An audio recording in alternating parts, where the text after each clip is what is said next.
Simple life, simple problem.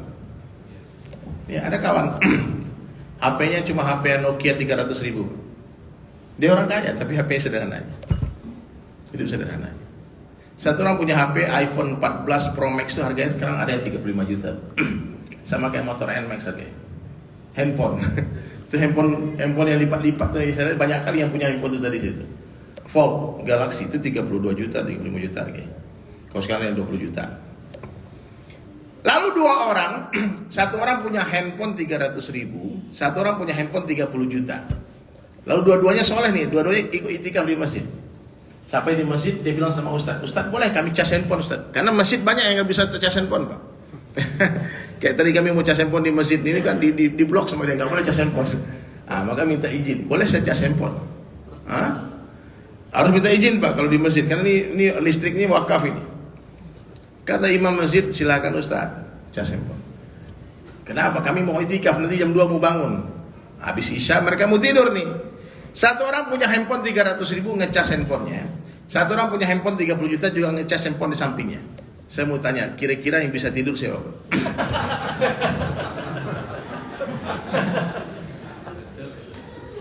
Ya. Ini logika aja.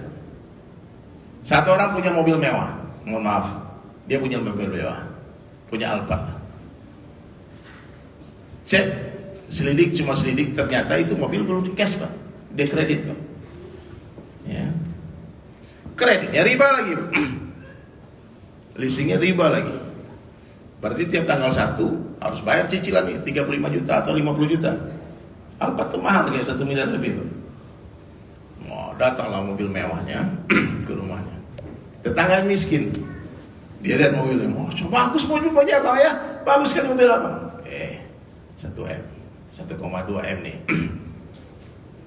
Gimana? Kau buka dulu. Ayo kita mutar-mutar komplek perumahan dulu Pak. Jadi yang naik mobil itu orang miskin Pak. Yang punya mobil siapa? Yang orang kaya tadi, yang nyicil mobil tadi. Saya mau tanya, kira-kira yang menikmati mobil itu siapa? Yang numpang tadi Pak. Masya Allah. Wanginya Masya Allah. Yang punya mobil panik Pak. Seminggu lagi matang cicilan nih. Ya. Yang nyetir siapa Pak? Yang punya mobil. Ya. Yang disopirin siapa? Tetangganya yang miskin. Ya. Terus kalau berhenti di mall ini bukan pintu siapa? Tetangganya yang miskin tadi bukan pintu Pak. Yang punya mobil disangka supir, dimarah sama siapa? Sana pergi sana. Udah bayar pajak, bayar cicilan, bayar bensin, perawatan. Mohon maaf, bukan berarti ini tidak boleh saja. Tapi saya cuma memberitahu bahwasanya dunia ini semakin mewah, semakin menyusahkan. Ada harga yang harus kita bayar. Allah Maha Adil. Jadi kenikmatan dunia ini akan mengurai kenikmatan akhirat. Makanya orang-orang beriman yang miskin, kata Nabi SAW, mereka akan masuk surga 500 tahun lebih dulu daripada orang-orang kaya yang beriman. Kenapa? Harta yang halal akan dihisab, yang haram akan diazab. Ini tulis nih, harta yang halal akan dihisab, yang haram diazab. Nah, maka hadirin sekalian, saya sekarang saya sudah kenal dakwah ini sejak tahun 2000, berarti sudah 22-23 tahun. Tidak terasa waktu nih Pak, saya bercermin dah banyak uban saya rupanya. Banyak uban pada tua saya. Ternyata tidak sadar Dedi Sulaiman sudah punya cucu. Haji Ilo udah tadi dekat-dekat udah mulai keriput. Haji Ilo ini dulu pertama kenal masih kinclong, masih glowing mukanya. Gimana? Apalagi Bang Hendra Oni, waktu pertama kenal dulu Masya Allah, sekarang udah pakai tongkat. Apa yang kita cari di dunia ini rupanya Bang? Apa? Mau apa? Dunia bukan tempat tinggal, dunia tempat meninggal. La aisha illa aishul akhirah. Tidak ada kehidupan kecuali kehidupan akhirat. Dunia ini panggung sandiwara. Fata morgana. Nah, maka setelah saya berhijrah di Bali itu 23 tahun lalu, saya sudah memutuskan untuk tidak berbaik-baik dengan dunia. Udahlah, kita perang aja lah, musuh aja lah, musuhan aja. Allah kasih gimana? Allah dikasih nggak apa-apa. Dunia di tangan, di hati jangan. Nggak apa-apa, Pak. Dunia di mana? Dunia di tangan, di hati jangan. Yang masalah itu dunia ada di hati. Satu orang naik Lamborghini, Pak. Satu orang naik Ferrari. Belum azan, parkir tuh mobil depan masjid. Ferrarinya menunggu azan. Dia tak tunggu azan. Belum azan sudah parkir tiap subuh, zuhur, asar, maghrib, isya. Harley Davidson di depan masjid. Ferrari, Lamborghini, Alphard, semua mobil-mobil mewah. 5 waktu di masjid.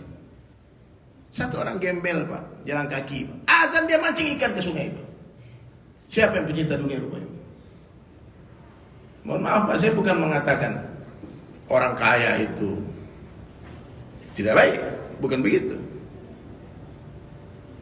Tapi memang langka orang kaya ini yang baik, Pak. Langka, Pak. Bukti kalau kita survei di masjid, banyak kan yang tak punya duit, banyak punya duit. Saya cek satu-satu. Ada duit, Bang? Nggak ada, Bang. Nggak ada juga, Bang. Antum? Nggak ada juga, Bang. Tak banyak yang banyak duit. Maka kalau ada orang kaya yang taat kepada Allah, cium tangan mereka. Tak mudah tuh, Bang. Berjalan di air tak basah kakinya. Dia pegang api tak terbakar dia. Dunia ini bahaya, Pak. Penipu. Tapi dia tak tertipu rupanya, ini orang kaya ini. Hartanya triliunan, ratusan miliar. Bangun masjid sana sini. Ya orang bantu orang dakwah, bantu orang miskin. Semua hari sibuk dia membagi-bagikan hartanya. Itu orang kaya hebat. Tak banyak. Bahkan banyak teman orang-orang kaya yang belum dapat hidayah, Pak. Bayar zakatnya tidak mau, Pak. Zakat 2,5% itu, Pak, itu haknya orang miskin. Maknanya kalau ada orang yang bayar zakat, dia bukan orang dermawan. Itu memang haknya orang. Kalau kau tak bayar zakat, kau maling, korupsi. Ya, Pak. Makanya diajarkan sama Mas Syekh, kau minimal 10% lah. Infakkan harta kita 10%. Kalau sahabat Nabi minimal 30%, sepertiga. Abu Bakar seluruh hartanya 100%. Sayyidina Umar bin Khattab separuh hartanya. Sayyidina Utsman sepertiga hartanya. Tapi sepertiganya Sayyidina Utsman itu lebih banyak pada seluruh harta Abu Bakar. Abdurrahman bin Auf beratus-ratus ekor unta diinfakkan dengan senang hati. Beribu ekor kuda dengan senang berhari-hari. Sekarang apa yang sudah kita lakukan? Kira-kira kalau kita mati sekarang ini aman nggak kita? Kan kita nggak tahu, Pak. Ini kalau saya muka, mohon maaf, saya nggak meramal nih. Tapi kalau saya perhatikan nampaknya nggak lama lagi. Saya nampaknya apalagi yang sembunyi-sembunyi itu nanti. La ilaha. Maka saya bikin haji ilham. Saya bilang sama keluarga, di dunia ini kita tak punya rumah tak apa-apa. Ngonten aja. Bosan pindah sini, bosan sini. Daripada punya rumah tapi cicil, kredit, riba itu buat perang dengan Allah. Dulu negara kita ini, Pak, berperang sama Belanda, sama sekutu, betul nggak? Sama Jepang. Indonesia ini dulu perang dengan siapa? Setelah diproklamasikan kemerdekaan tahun 45, mulailah peperangan yang lebih besar datang. Berperang dengan Allah. World Bank datang, Bank Dunia menawarkan hutang pinjaman berbunga. Ini harus ada yang berani pejabat menghentikan, memutuskan mata rantai riba ini. Saya tanya sama satu orang menteri, Pak, teman saya, Bang, gimana nih, Bang? Kenapa kita berhutang ke riba-riba ini, ke negara ini? Oh, itu mereka cuma ngambil 3%, Ustaz. Kalau kita pinjam ke negara-negara Arab sana tuh lebih besar kenanya. Hei, jangan 3%. 1% saja kalau riba, itu perang dengan Allah. Kan lebih baik kita 50-50 bagi hasil mudharabah, tapi keberkahan turun. Ini gara-gara 1% riba itu, Pak, kita nggak tahu gempa bumi, likuifaksi yang datang, angin topan, puting beliung itu lebih banyak kenanya, Pak. Rugi kita lebih besar daripada rahmat Allah yang bercurah-curah itu. Ya, antum beli mana, Pak? Nih, saya pinjam uang abang 1 miliar, bagi hasil 50-50. Gak ada bunga. Kalau bangkrut berdua. Kalau untung bersama. Itu kerjasama namanya, Pak. Kalau dengan sistem yang hari ini tidak. Kalau rugi kau rugi sendiri. Ya, kau bayar utangnya, bunganya. Udahlah dapat laknat Allah, berperang dengan Allah, musibah datang, masalah datang. Sudahlah ya, teman-teman sekalian. Mulai hari ini kita berhijrah, jangan tunggu nanti kubur bati. Banyak orang pagi hari masih duduk-duduk di beranda, ternyata sore hari sudah di keranda. Ya. Pagi hari masih bersenang gurau dengan anak istrinya, ternyata di malam hari dia sudah di dalam kubur. Maka saya bilang sama keluarga, yuk sekarang kita bikin cita-cita membangun 1000 masjid sebelum mati. Cita-cita aja. Kan niatnya orang beriman lebih baik dari amalnya. Makanya tadi mohon maaf, saya ngeliat plafon masjid rusak, saya langsung tanya, ini mau saya perbaiki apa orang sini perbaiki? Karena itu kesempatan terbaik kita untuk meninggalkan jejak-jejak kebaikan di sana. Maksud 1000 masjid itu bukan bangun sendirian, Pak. Kita tinggalkan jejak di 1000 masjid. Lihat masjid ini, apa kira-kira yang bisa saya kasih di masjid ini? Nanti kasih ini. Atau minimal Pak, saya kasih lukisan saya. Saya punya lukisan kaligrafi, satu lukisan pernah dilelang terjual 500 juta. Jadi waktu di Bali 2014, ada orang wakaf tanah di Nusa Dua di Bali. Lalu dia tanya sama saya, bagaimana cara menggalang donasi bangun masjid? Dia ada musola kecil mau dibesarkan. Saya bilang saya tidak punya uang, tapi saya punya lukisan. Gimana kalau kita kumpulkan semua pengusaha-pengusaha lalu kita bikin penggalangan dana, donasi. Saya melukis, saya bernyanyi, saya bisa akustikan, lalu kita undang satu orang penyanyi lain. Maka diundanglah waktu itu Om Ebit GAD. Ya. Lalu saya berdua konser nih, Ebit GAD sama saya konser 2014. Saya bilang sama Om, satu lagu, satu lukisan, nanti kita lelang. Dan ternyata lukisan saya itu hadirin mulia dilelang terjual 500 juta. Ya, berapa Pak? 500 juta 2014 Pak. Nah, berarti kalau sekarang lebih mahal lagi mestinya Pak. Tapi lukisan itu tidak terjelas harganya. Kayak Pangeran Muhammad bin Salman MBS, dia membeli lukisannya Leonardo da Vinci 7 triliun Pak. Lukisan Yesus dia beli Pak. Saya tidak tahu maksudnya, mudah-mudahan ada hikmah di balik itu, nggak tahu Pak. Hah? Lalu 100% itu uang hasil kita berserahkan. Saya bilang kalau satu lukisan saya bisa terjual 500 juta, kalau saya buat 1000 lukisan, saya bagi ke 1000 masjid. Kalau saya mati nanti itu lukisan dilelang sama pengurus masjid, jadilah masjid, renovasi masjid. Maka bergerak terus. Lalu datanglah Imam Samsi Ali waktu itu juga di Jakarta. Dia bilang mau bebaskan tanah di New York, bebaskan tanah di Amerika. Mau bikin pesantren pertama di bumi Amerika. Orang Makassar buat, Masya Allah. Imam Samsi Ali bebaskan tanah, peluang puluhan miliar. Saya bilang gak ada duit Imam. Gimana kalau kita bikin konser seperti yang dulu saya buat di Bali? Lalu saya sama Mas Opik Tomboati, sama Fadli Padi. Orang Makassar juga mau Om Fadli. Itu Fadli Padi Pak, vokalis Padi, gak punya rekening bank Pak. Itu lebih ajib lagi Pak. Dia bukan ustadz, bukan kiai, dia gak ngomong-ngomong riba Pak. Gak punya rekening. Kalau bayar dia Pak, cash, gak ada transfer. Ajib. Itu lebih ajib lagi Pak, Masya Allah. Orang Makassar ini banyak wali-wali, banyak orang asalnya. Lalu kita bikin acara konser di Bandung sama Jakarta. Di Bandung saya melukis di atas panggung, Opik yang nyanyi, saya juga nyanyi beberapa lagu. Satu lukisan saya terjual 300 juta. Waktu itu terkumpul donasi 10 miliar di dua kota. Ya, Masya Allah, banyak orang Makassar yang kaya. Rata-rata yang nyumbang itu orang-orang sini. Ya. Subhanallah. Dan yang sekarang lagi saya sedang melukis sejarah. Saya sedang membantu pembangunan satu masjid di Makassar. Ya, makanya saya nggak mau keluar sebetulnya kalau bukan Bang Hendra One yang ngomong nih, bilang rindu aku deh, abang nih lama nggak ketemu katanya. Ya berangkatlah. Karena saya sekarang sedang melukis Al-Quran 30 juz. Ini proyek pertama di dunia, belum pernah ada pelukis yang melukis Al-Quran di atas kanvas 30 juz.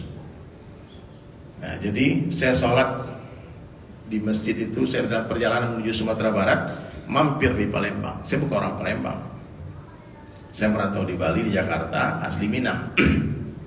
Pas sampai di Palembang ada pengumuman PPKM darurat, ingat nggak? Waktu 2021 PPKM darurat. Lalu saya berhenti di Palembang, lalu saya mampir dari masjid ke masjid, dan salah satu masjid saya mampir namanya Masjid Baitur Rahman. Cuma mereka sholat di basement masjid. Selesai masjid, pengurus masjidnya bilang sama saya, Ustadz percaya atau tidak, sebelum Ustadz datang ke masjid kami ini, kami sudah iktikaf 3 hari 3 malam dan berdoa kepada Allah. Salah satu doa kami, ya Allah datangkanlah dari Sulaiman ke masjid ini. Saya bilang, saya tersanjung juga Pak, urusan apa sampai iktikaf mendoakan saya datang ini ya. Kenapa? Kami ingin bikin kaligrafi di kubah masjid, tolong nanti dibikinkan. Saya bilang, saya bukan pelukis tembok, saya pelukis profesional di atas kanvas. Emang berapa nih? Kapan masjid selesai? Nggak tahu. Ternyata donaturnya bangkrut Pak. Itu masjid lama nggak, bahkan berhutang itu kok bangunan, mohon maaf ya. Terus bilang, berapa kalian perlu biaya? Dia bilang 6 miliar. 6 miliar itu kecil lah bagi orang kaya. Ya. Tapi bagi saya Pak, saya bilang saya tak ada duit. Gimana kalau saya bantu menggalang donasi di sosial media? Saya punya Instagram, ratusan ribu orang. Saya punya aplikasi yang lain. Oh ya Ustaz, terima kasih banyak Ustaz. Lalu dibikinlah, disobekkan map itu kertas, nomor rekening masjid. Lalu saya bikin saya post di Instagram, tolong bantu pembangunan Masjid Baitur Rahman. Ini nomor rekeningnya, BSI 774441 Masjid Baitur Rahman Palembang. Saya foto, saya upload. Kemudian 1 minggu kemudian saya telepon lagi, saya masih di Palembang. Ada sumbangan masuk? Nol. Jangankan 0 sumbangan masuk lewat aplikasi, pada ratusan ribu orang. Waktu itu pandemi, orang bingung kapan berakhirnya pandemi ini. Allahu Akbar. Akhirnya apa hadirin mulia? Tercetuslah ide menggalang donasi, melukis sejarah, melukis Al-Quran 30 juz. Itu gara-gara saya datang ke satu tempat, ada orang mengukir Al-Quran di atas kayu 30 juz. Kalau dia bisa mengukir Al-Quran, insya Allah saya bisa melukis Al-Quran di atas kanvas. Caranya bagaimana? Nanti lukisan itu akan dipajang di lantai 4 masjid itu nanti, khusus galeri Al-Quran, DSAS. Lalu Al-Quran itu ternyata dihitung ada 604 halaman. Berarti kalau kita kumpulkan donasi 10 juta saja, nanti nama donatur ditulis setiap halaman itu. Contoh Haji Ilham cuma memakan 1 halaman 10 juta, transfer langsung ke rekening masjid. Nanti nama donatur kita abadikan di setiap halaman lukisan itu. Wah, live langsung. Ayo siapa yang siap bantu? Hari pertama terkumpul 12 halaman. 12 orang menyumbang. Sekarang alhamdulillah sudah terkumpul 537 nama. Berarti masih ada kesempatan orang Makassar. Saya bilang sama Pak Hendra sama Haji Ilo, mudah-mudahan 2 hari saya di Makassar selesai itu masjid semuanya. Jadi bapak-bapak hari ini yang punya kelebihan rezeki, silahkan mendaftarkan namanya. Aku mau dong 1 halaman. Dia bukan transfer ke saya Pak, transfer ke masjid. Saya cuma perlu tahu namanya aja, biar saya data nanti. Ya, mungkin ada yang 1 halaman, 2 halaman, 3 halaman, ini nama ayah saya, nama ibu, silahkan. Ya, itu Masjid Baitur Rahman Palembang masih memerlukan bantuan kita semua. Ya, itu sedikit iklan ya. Dan nomor rekening ataupun langsung mau transfer, saya nggak usah ikut-ikutan, saya transfer aja lah. Nomor rekening BSI, silahkan dicatat Pak, dicatat aja. Yang punya handphone catat. Ya, Allah catatlah, bantu ganti dengan istana di surga. BSI 77 4-nya 6 kali 91. Nah, tapi yang mau ikut bersama-sama dengan saya di dalam sejarah ini, mau 1 halaman, 2 halaman, 3 halaman, bahkan ada orang Nasrani, Pak, orang Kristen, namanya Dr. Richard Lee, yang terkenal tuh ya. Dia bilang, aku mau ikut 1 juz, boleh nggak? 1 orang Pak, non Muslim, dia ikut 22 halaman. Allahu Akbar. Doakan hidayah untuk dia, amin. Dan saya cari dia ke masjid dan saya suruh dia syahadat. Dia mau syahadat tapi belum mau masuk Islam. Ucapnya boleh lah katanya. Kalau ngucapin aja aku mau Ustaz, tapi untuk jadi orang Islam nantilah, aku pikir-pikir dulu katanya. Karena untuk jadi orang Islam itu tak mudah, harus sholat 5 waktu, tidak boleh minum khamar, tidak boleh berzina, tidak boleh. Ya, nanti boleh habis ini majelis ini, saya pengen yang pengen ikut berdiri saja, jangan malu-malu, angkat tangan. Atau sekarang mau angkat tangan, saya angkat tangan saja. Nanti kita datangi, insyaallah. Nanti saya kasih nomor handphone pribadi saya, silahkan Bapak daftarkan namanya. Nanti kita akan laporkan ke masjid. Amin. Dan sekarang alhamdulillah Khalid out, ada kursi satu lagi enggak?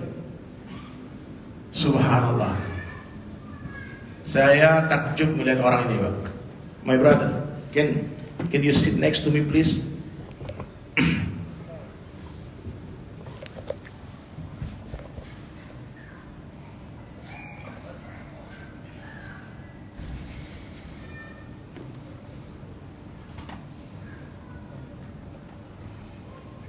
Wait. Assalamualaikum warahmatullahi wabarakatuh. Waalaikumsalam.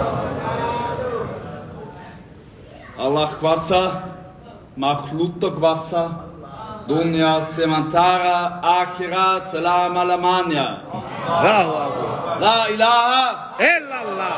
takbir. Allahu Akbar. Masya Allah, Masya Allah. Ajib ya. Teach them. Follow you. Ikuti dia. Allah kuasa. Allah kuasa, makhlukta kuasa, dunia sementara, akhirat selama-lamanya. La ilaha Illallah. Illallah. takbir. Allah.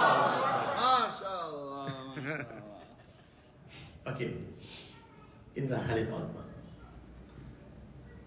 Yang mana Islamnya Khalid Osman menggemparkan dunia. Kenapa? Karena dia dikenal sebagai seorang preman. Dia 10 tahun di penjara. Entah apa yang dia buat, maka usah kita tanya masa lalu dia. Kita tahu cerita Khalid bin Walid, kita tahu cerita Umar bin Khattab radhiyallahu an, dan hari ini ada cerita Khalid Osman. Khalid, tell me story, why you make decision to become a Muslim, please. Yeah. The best question is when people ask me, Khalid, why you convert to Islam? I ask the people, why you didn't convert to Islam? Ya. Jadi selalu orang bertanya sama dia begitu. Pertanyaan yang bagus. Kenapa kamu masuk Islam? Dan dia selalu menjawab, kenapa kamu tidak masuk Islam?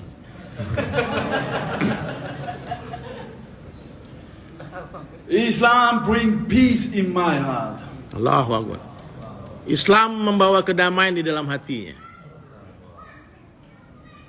Islam, I found a lot of answers.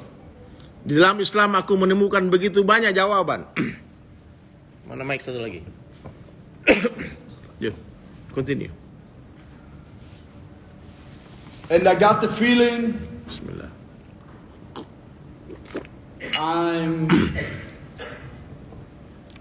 I found the way, the exit. Ya. Dia merasakan, dia menemukan jalan keluar dari seluruh persoalan hidupnya. The exit from the dark side to the light. Jalan dari kegelapan menuju cahaya. You know, everybody from us knows people, they have always depression, aggression, they are always sad and depressive. Ya. Coba kita lihat banyak di dunia ini orang-orang yang depresi, orang-orang yang agresif. Ya. Masalah terus hidupnya penuh dengan persoalan hidup, masalah. Stres di mana-mana. And if some people say bad things over other people's, Ya, banyak orang ngomong jelek tentang orang lain. like Conor McGregor, Seperti Conor McGregor katanya. Stres. you know why he do that? Kenapa dia lakukan itu? He search the light. Ya. He's aggressive about Khabib. Khabib is so humble. Ya. Kenapa McGregor itu dia seperti orang gila melihat kehidupan Khabib? Karena dia lihat nih orang yang sangat tawadu, seorang champion yang luar biasa. Tapi dia temukan kenapa orang bisa begini. Makanya dia tuh caci maki Khabib gitu. Dia bingung nih kenapa orang bisa sebaik ini. So Conor McGregor is one of a lot of people. They want the same, but they don't know how. Ya. Dari sekian banyak orang ya, termasuk Conor McGregor itu, dia melihat keindahan Islam, dia melihat kehebatan itu, tapi dia nggak tahu caranya gimana cara bisa seperti itu. And this is why Conor McGregor attacked Khabib in the hopeless Khabib lose his faith. Iya. Makanya dia berusaha menghancurkan keyakinan Khabib ya. biar dia nanti Khabib bisa kalah sama dia, tidak punya keyakinan. Karena dia tahu kalau orang memiliki keyakinan, punya iman seperti itu, punya kehidupan Islami sehat, tidak mungkin dia kalah. And so Conor McGregor is on the same stage with Khabib, so he's not better than him. Ya, continue. And this is why many people attack the Islam and Muslims. They want the same, but they don't know how. Dia bilang itulah yang terjadi di Eropa, di mana semua orang banyak mau menyerang Islam karena mereka pengen memiliki apa yang kita punya. Dia nggak tahu caranya. Nah, maka kita dirusak, difitnah kita supaya kita juga rusak seperti mereka rusak. So I can say you why or how I come to Islam. Saya tidak bisa menjelaskan bagaimana, kenapa saya bisa jadi orang Islam. It's happened. Ini terjadi saja, hidayah. So I can tell you, yes, I feel better. Aku akan cuma menjelaskan, ya aku lebih baik dari sebelumnya. Dengan Islam aku merasa lebih baik. But nobody from us can vote, yes, now I'm a Muslim. Ya, tidak ada orang yang bisa memilih. Ya, aku menjadi Islam, itu hidayah, itu Allah yang pilih. So if you have a good heart, What? if you have a good heart Ya, and a good soul, I think Allah vote you. ya. Kalau kamu memiliki hati yang baik, jiwa yang baik, yakinlah Allah akan memperhatikan kamu. Allah gives us everyone tests that He knows we practice this test. We can. Ya, Allah memberikan semua orang ujian, berbeda-beda ujiannya, dan Allah tahu kita bisa menjawab, menjalani ujian itu semua. So everyone from us, behold this nur, this strong faith. Every day people will attack us, every day. Not because they hate us. No, they want the same, Ya. the nur. Jadi kalau kita sekarang setelah dengan Islam kita punya cahaya, dan orang melihat cahaya itu, mereka ingin memiliki cahaya itu, dan dia tidak tahu caranya. Mereka tidak akan pernah berhenti mengganggu kita, menyerang kita, ya, memfitnah kita, karena mereka nggak tahu caranya mendapatkan itu. Ya, doakan mereka semua dapat hidayah. The people knows this is the truth, Orang-orang tahu ini kebenaran, but they don't see the truth. ya, dia tahu tapi dia tidak bisa melihat, tidak bisa merasakan. And this is how I feel. Inilah yang saya rasakan dengan Islam. Dia merasa tenang, bahagia, damai. I found the answers Saya temukan jawaban and I feel better, dan aku merasa lebih baik, more humble. lebih tawadu. And people ask me, wow, Khalid, you got so much nur. Khalid, kamu banyak sekali nur, cahayamu. Banyak orang muji-muji dia katanya. I say, Alhamdulillah. Dia cakap, Alhamdulillah. Alhamdulillah. Allahu Akbar. Takbir! Allahu Akbar. Ya, ini masih banyak majelis kita dengan Khalid lagi ya. Sekarang udah jam 5, kita belum rehat tadi. Jam berapa azan di sini maghrib? Jam 6.30.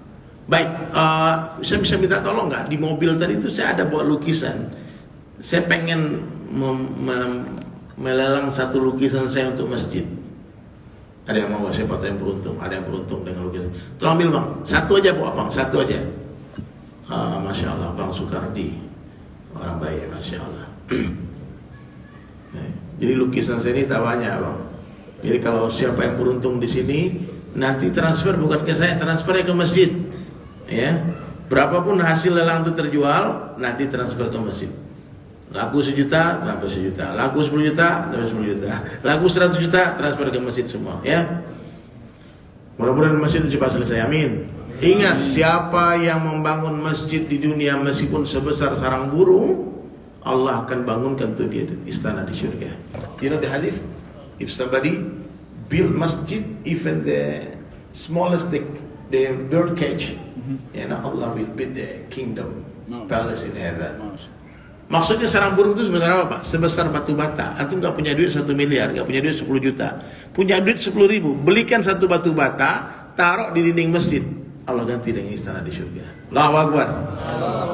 Allahu Akbar. Ya. This is the hottest machine where I stay. Hot ya? Yeah, no worries. Oke, thank you Khalid. Teman-teman, iya. Come on. Nah, Khalid pegang lukisannya.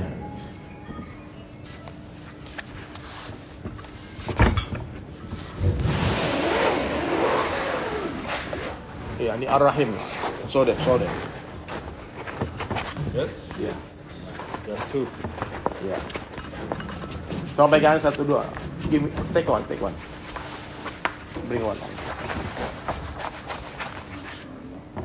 Iya. Sode. Ini apa nih?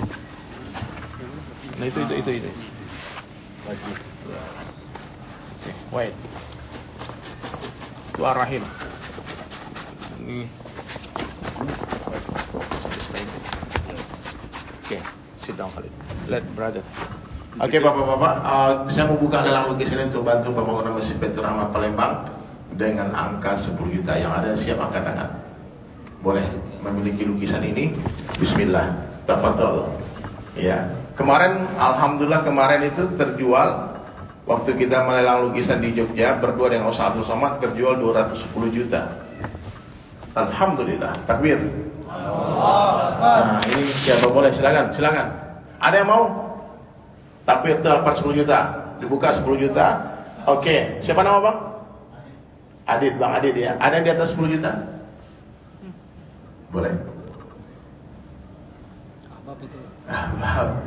Tangan usah malu-malu Pak. Mungkin ada yang 20 juta, 15 juta, silakan. Orang Lombok itu Ustaz. Orang Lombok, Masya Allah. Semoga Allah Bang Manistana di surga barat. Keluar 3 hari kemarin. Allahu Akbar. Ada yang di atas 10 juta boleh? Berapa? 20. Allahu Akbar, takbir, Allahu Akbar. Jadi koleksi sambil donasi ya.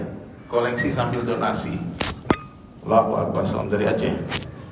Nah, dia ngebit diri dia sendiri Pak. Ada lagi dari 20 ada? Ternyata saya bukan bawa 1, ada bawa 3. Bismillah. Mudah-mudahan dari masjid ini masjid luar biasa indahnya ini, Masya Allah. Hah? Berapa? Hah? Ya. Abang berapa? 30. Allahu Akbar, takbir. Allahu Akbar, Masya Allah. Makassar jangan diremehkan, bukan kaleng-kaleng ini Masya Allah.